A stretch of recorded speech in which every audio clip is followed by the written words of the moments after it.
Seniai, labai seniai, miške gyveno senas vėžlys. Jis buvo tylus, su visais kalbėjosi mandagiai ir dažniausiai vaikščiodavo sau vienas, niekam netrukdydamas. Netoliese, vos už kelių krūmų gyveno kiškis.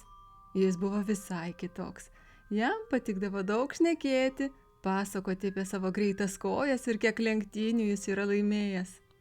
Vieną dieną jis priėjo prie vėžlio ir paklausė: "Kodėlgi tu toks lėtas? Jei išmoksi judėti kada greičiau, galėsime lenktyniauti." Vėžlys tik nusišypsojo jam ir nuėjo toliau.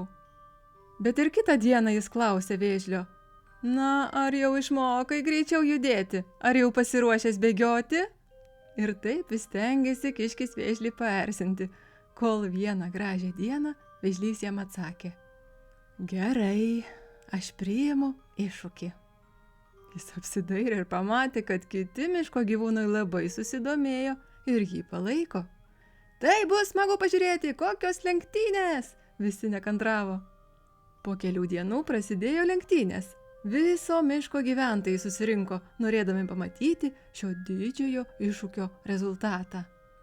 Prasidėjus lenktynėms, kiškis akimirksniu aplenkė vėžlį. Jis buvo nepaprastai greitas, todėl jis įveikė nemažą kelio atkarpą vos per kelias minutes. Atsigręžęs atgal ir pamatęs, kaip smarkiai atsiliko, kiškis nusprendė nebėgti ir kurį laiką pailsėti. Jis atsigulė sau ramiai kelio pakraštyje. Malonus lapų pavėsis jį panardino į gilų miegą.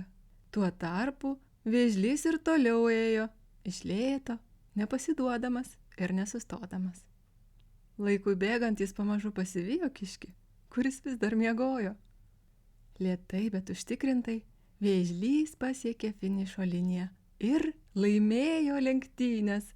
Visas miškas pradėjo sveikinti vėžlį, garsų šūksniai pažadino kiškį iš gilaus miego. Jis pabudo nesuprasdamas, kas nutiko. Pasitrynė akis ir pagalvojo: "Oi, vėžlys turbūt vis dar eina iš paskos." Kiškis atsistojo ir nuskubėjo link laimėtojo pakylos, tačiau priėjęs pamatė, kad jo nuostabai vėžlys jau pasipuošęs pergalės karūną, o visi kiti gyvūnai jį sveikina. Vėžlys, pamatęs kiškį, jam nusišypsojo. Tik tuomet kiškis suprato, kad pernelyg pasitikėjo savo jėgomis ir dėl to pralaimėjo lėčiausią miško gyvūnui. Kitą kartą lenktynėse dalyvausiu rimtai ir nebesnausiu pakelėje, kad ir kiek laiko atrodytų dar turiu. Pasakos pabaiga.